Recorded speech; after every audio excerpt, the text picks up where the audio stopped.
Ya Nabi salam alaika,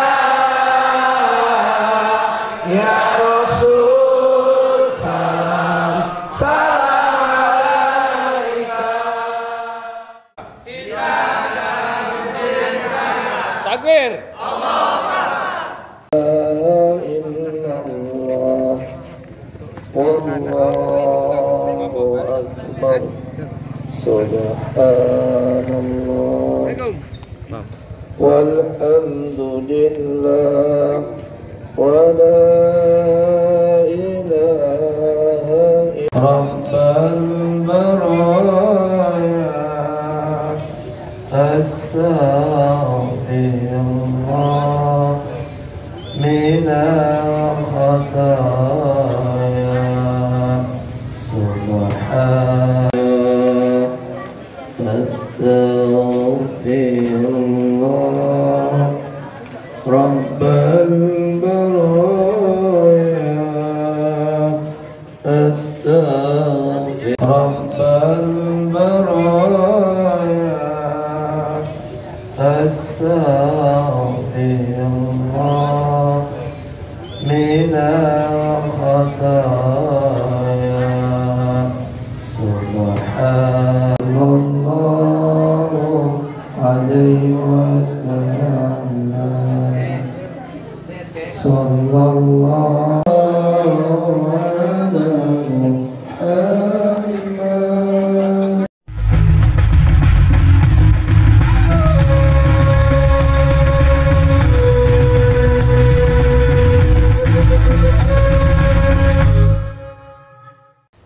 Kira-kira Bapak Ibu yang terhormati Allah setelah ini bisa jadi orang yang sabar.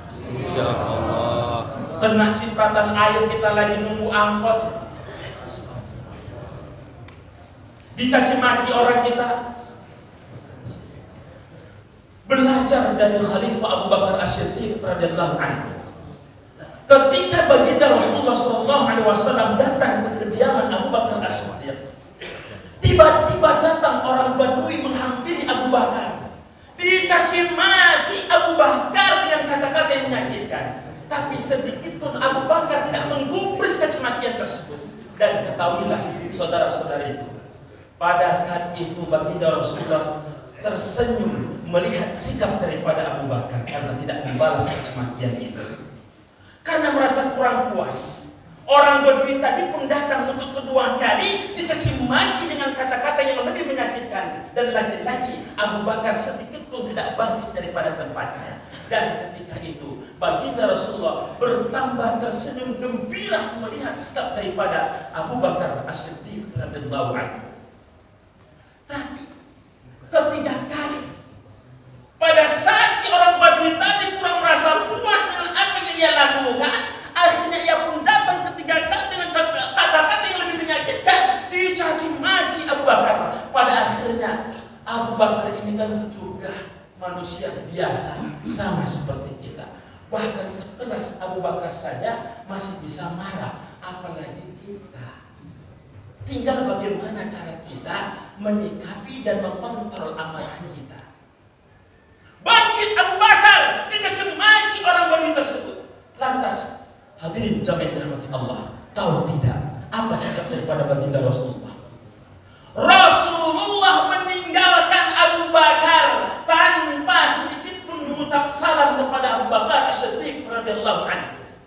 Karena melihat baginda Rasulullah meninggalkan Abu Bakar, ia pun berlari mengejar baginda Rasulullah seraya berkata, "Ya Rasulullah, lima talab tadi, wahai Rasul, kenapa engkau meninggalkanku tanpa sedikit pun kau mengucap salam kepadaku ya Rasul?" Lantas apa jawaban baginda Rasul? "Wahai sahabatku, tahukah engkau, ketika engkau dicaci maki dan engkau diam, aku tersenyum gembira melihatmu, wahai sahabatku, tahukah engkau? Karena pada saat itu aku melihat malaikat berada di sisi kanan dan kirimu, itu sedang tersenyum kepadamu, makanya aku pun tersenyum kepadamu, wahai sahabatku." Kedua kali, ketika kau dicaci maki dan kau masih diam, tidak membalas, aku tersenyum gembira, wahai sahabatku, tahukah engkau apa alasannya? Karena aku melihat banyak para malaikat yang tersenyum melihat dirimu, wahai sahabatku. tersenyum gembira ya. Tapi pada saat engkau membalas caci makian orang Badui tadi, aku meninggalkanmu sahabatku, tahukah engkau apa alasannya? Karena pada saat itu aku melihat iblis berada di sisi kanan dan kirimu, dan oleh sebab itu aku tidak mau memberi salam kepada iblis la'natullah. Maka dari itu, Bapak Ibu yang dirahmati Allah Subhanahu wa taala, penting tidak kita jadi orang yang sabar? Penting. Wabashirus sabirin, berikan kabar gembira bagi mereka orang-orang yang sabar. Sabar itu banyak kategorinya. Sabar dalam menghadapi masalah, sabar dalam menghadapi musibah, sabar dalam menghadapi istri, sabar dalam menghadapi suami jelek sabar, suami cantik sabar, suami ganteng sabar. Semua butuh kesabaran. Kita bekerja juga sabar, pengen dapat rezeki banyak tapi tidak sabar. Akhirnya apa? Betul. Bahkan ketika kita berkendara saja, kalau kita tidak sabaran, yang terjadi apa? Lewat. Entah masuk paret, entah ketabrak, entah ditabrak, entah masuk bawah kolong truk, Allahu a'lam. Maka wajar ketika dikatakan al-azalatu minasyaitan, terburu-buru itu sebagai daripada sifat syaitan. Apapun itu, mari kita belajar menjadi orang yang sabar. Imam Ali juga pernah berpesan, sekuat-kuat manusia bukan mereka yang memiliki otot yang besar, jabatan tinggi, harta berlimpah, tapi mereka orang yang paling kuat adalah mereka orang-orang yang mampu menahan dirinya dari amarah. Allah Akbar. Nampak-nampaknya baru hampir berapa menit saya bicara ini? 40 menit atau mungkin 30 menit lah saya katakan. Sudah nampak perubahan posisi duduk. Kalau sudah melihat posisi duduk ibu bapak begini, saya teringat dengan budaya orang-orang Eropa. Kok bisa pula dikait-kait dengan orang Eropa, Ustaz? Pak, orang Eropa itu termasuk orang-orang yang susah untuk tidur. Maka untuk bisa tidur, mereka sering sekali mengkonsumsi pil tidur supaya bisa tidur. Tapi di Indonesia, hal seperti itu tidak berlaku. Nggak usah pil-pil tidur dipakai. Cukup berikut ini tausiah akan disampaikan oleh Agus setengah jam. Ya Allah, duduk sudah gelisah, macam itu tusuk-tusuk jarum, Pak. Mohon maaf, macam itu tusuk-tusuk jarum itu. Pindah sana, pindah sini, tembok sana, tembok sini. Ya Allah, tajdidnya, luruskan dia. Kita datang kemari tujuannya ngaji, untuk ngaji. Jadi kalau sudah nggak betah ngaji, baru setengah jam 40 atau 40 menit Ustaz menyampaikan, sudah banyak posisi-posisi yang ditunjukkan. Ini kan ciri-ciri. Apalagi kalau sudah gaya kuda yang nampak. Ada bahaya macam betul. Ibu bapak yang dirahmati Allah Subhanahu wa taala. Tak adanya lagi yang ngantuk tadi nih. Udah hilang, Pak. Masya Allah. Ya Alhamdulillah. Malah saya justru tadi khawatir kalau telah sampai semua jamaah berada di dalam, AC semua nyala, ditutup pula jendela pintu, insya Allah tinggal yang depan mendengarkan, yang belakang Allah. Tapi dari ujung kanan, ujung kiri saya tampak semuanya fokus ke depan. Padahal sudah hampir jam, sudah hampir 1 jam saya bicara di depan. Alhamdulillah, ibu-ibunya juga masih semangat. Alhamdulillah. Udah makan, Pak? Udah, itu yang penting. Sudah. Jadi Bapak Ibu yang dirahmati Allah Subhanahu wa taala. Lanjut. Lanjut, Pak. Lanjut. Begini banyak orang yang terdengar suara cuma 10 orang. Mohon maaf, kalau masih kayak yang tadi, kita tutup. Lanjut. Berapa menit lagi, Pak? Masih kuat? Masih kuat? Awal yang mau, Mas.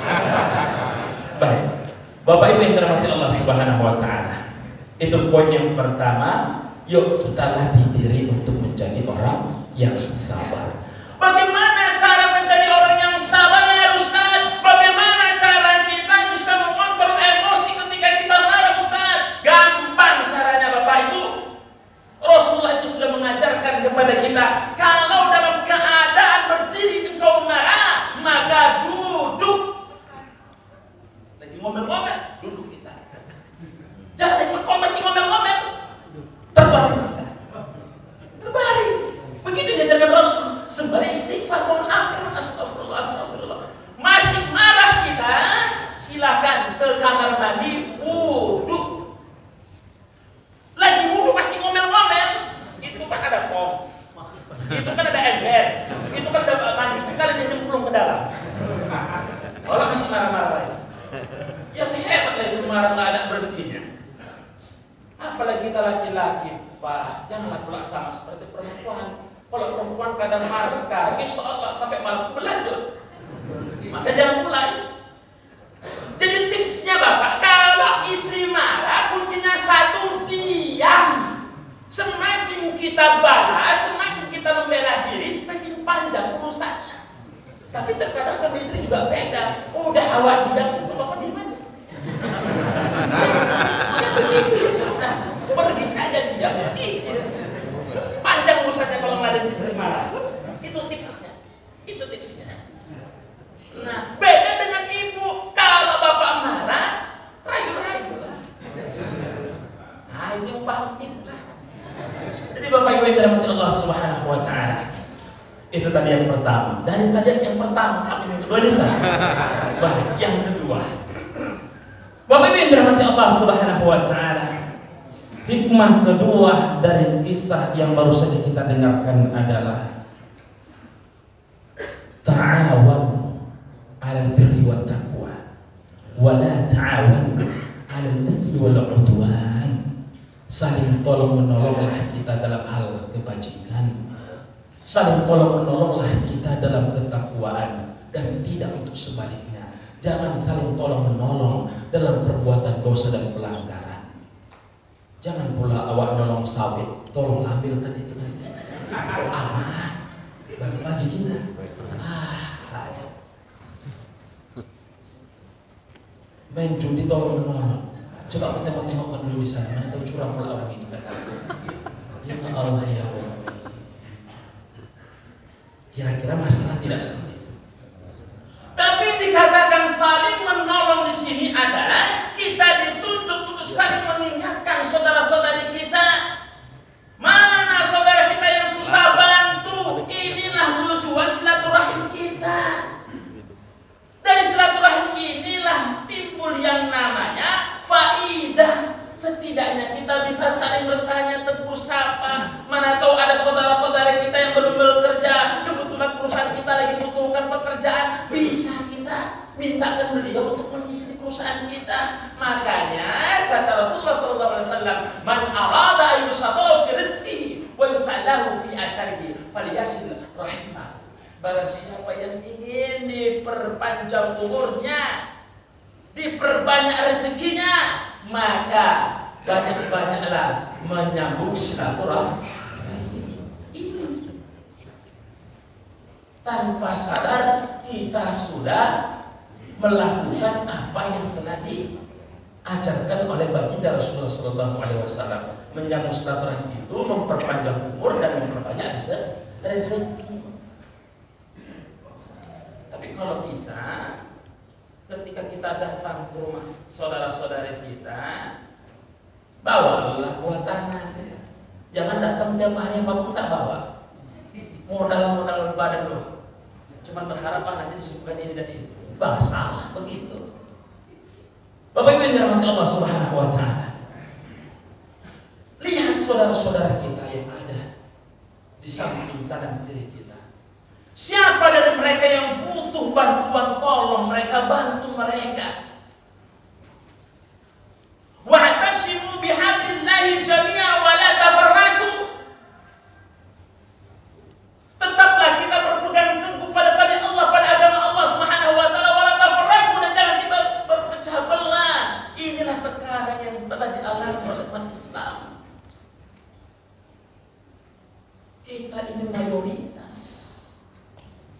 Kita ini mayoritas. Tapi yang terjadi di lapangan justru kita ini seperti buih di lautan. Ketika diberi ombak sedikit, hancur, berhamburan. Apa sebab? Karena kita tidak ada persatuan di antara kita umat Islam. Maka mereka yang minoritas itu sangat gampang untuk menggoyang kita, mengangkat domba kita, yang pada akhirnya kita pun terpecah belah. Dan akhirnya kita sudah tidak peduli saudara-saudari kita yang susah, bahkan hari ini mereka pun tak makan, kita tak tahu. Kita hari ini makan enak, pagi makan ayam, siang makan daging, malam makan ikan. Saudara kita tadi pagi makan cuma pakai kecap, sore tetap makan, malam Allahu a'lam makan atau tidak. Kita nggak peduli, keluar rumah keluar saja tanpa dilihat saudara-saudari kita. Bahkan ketika melihat saudara-saudari kita yang lewat pun, karena mungkin mentang-mentang kita mengendarai mobil, akhirnya kita lewat saja tanpa kita bertegur sapa kepada mereka. Bukankah hak sesama muslim itu salah satunya adalah idza laqita fasallim alaihi? Ketika kita berjumpa dengan saudara-saudara kita, ucapkan salam kepada mereka. Apalagi mereka adalah orang-orang tua kita, Bapak Ibu yang dirahmati Allah. Innamal mu'min atau innal mu'mina lil mu'min kal bunyani yasuddu ba'duhum ba'dha. Sesungguhnya seorang mukmin dengan mukmin yang lainnya itu seperti bangunan yang saling mengokohkan antara satu dengan yang lainnya. Jadi kalaulah satu bangunan ini, satu pondasi ini lemah, tentu bangunan itu akan mudah dirobohkan.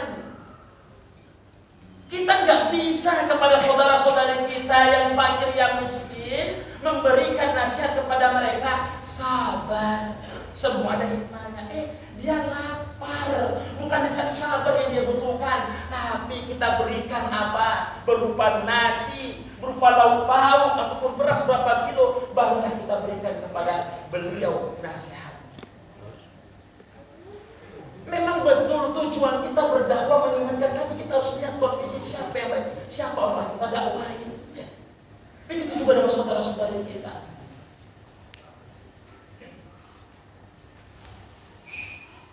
La yu'minu ahadukum hatta yuhibba li akhihi ma yuhibbu li nafsihi. Itu kata Rasulullah. Kalian tidak dikatakan sebagai orang yang beriman sebelum kalian mencintai saudara kalian melebihi cintanya terhadap diri sendiri. Dan memang kita dituntut untuk mencintai saudara-saudari kita. Innamal mu'minuna ikhwah fa aslihu baina akhawaykum. Sesungguhnya orang-orang beriman itu bersaudara. Maka ketika terjadi perselisihan di antara kamu, perbaiki persaudaraanmu. Jangan malah kau buat api yang berkobar di dalamnya. Yuk kita introspeksi diri kita. Yuk kita saling mengingatkan saudara-saudari kita. Yuk kita tolong teman-teman kita, saudara kita. Jangan sampai kita hidup penuh dengan kemewahan, memiliki jabatan tinggi, tapi kita tidak pernah peduli dengan keadaan saudara-saudari kita. Miris kita itu. Lihat bagaimana saudara-saudari kita di Palestina, di Suriah, Irak dan lain sebagainya. Bahkan mereka untuk makan pun dalam satu hari itu susah. Bahkan sampai ada yang makan dengan makan rumputan. Sedangkan kita, alhamdulillah sampai detik ini kita masih makan nasi. Tapi mereka dengan keadaan seperti itu pun tidak menghalangi mereka untuk tetap taat dalam beribadah kepada Allah, untuk tetap membaca setiap lembar-lembar daripada ayat Al-Quran, sholat 5 waktu dengan keadaan yang seperti itu. Bagaimana dengan kita? Apa bukti rasa persaudaraan kita kepada mereka? Atau mungkin tidak usah jauh keluar sana, kita lihat setidaknya dengan keluarga kandung kita, sepupu kita, keluarga-keluarga terdekat kita, apa yang sudah kita berikan dengan mereka yang susah. Padahal kita ada sedikit lebih rezeki di sini. Maka bekalah kita dengan keadaan di sekitar. Maka Bapak Ibu yang dirahmati Allah Subhanahu wa taala, pentinglah kita saling tolong menolong tanpa melihat siapa dia. Kalau sudah yang minta tolong berduit, kalau yang minta tolong ada jabatan, gampang. Betul nggak Pak? Betul. Cok tolonglah ini, buatkan ini. Oke, nggak apa-apa. Siapa? Pakailah dulu uang 1 juta. Nggak pikir panjang. Ya. Orang kaya yang pinjam. Tapi kalau orang susah-susah, mohon maaf. Jangankan 1 juta, 50.000 kita masih pikir jangan-jangan nggak dibalikin. Masalah enggak tuh? Kita sadar enggak Pak? Selama ini sering sekali kita memberi pertolongan hanya kepada siapa yang kita kenal tanpa kita lihat bagaimana keadaannya. Tolong saudara-saudari kita, walaupun kita tidak kenal bagaimana silsilah keluarga mereka. Kalau memang kita tahu mereka susah, bantu mereka. Bantu mereka. Karena kata Imam Al-Syarawi katakan, kullama zada rizqu zada, kullama zada sadaqah zada rizqu. Semakin banyak kita bersedekah, semakin banyak rezeki yang akan dilimpahkan kepada kita. Begitu cara mencari rezeki. Jadi nggak ada loh Pak orang yang miskin cuma gara-gara sering berinfak, nggak ada orang yang susah cuma gara-gara sering bersedekah, nggak ada Pak. Justru dengan kita sering sedekah, sering kita berinfak, apalagi yang kita tolong itu adalah orang yang susah Pak. Doa mereka itu mustajab Bapak Ibu. Kalau kita kasih uang 200.000 kepada orang yang kaya ketika undangan, mohon maaf, itu nggak ada nilainya Pak. 200.000 kita kasih undangan kepada mereka yang punya jabatan, yang mereka punya hajat, orang kaya yang punya hajat mengundang kita kasih 200.000 di amplop, itu nggak ngaruh sama dia. Walaupun dalam hati mudah-mudahan awak cuma 200.000 nanti ketika awak punya acara disumbang 200.000. Kan begitu kebanyakan kita.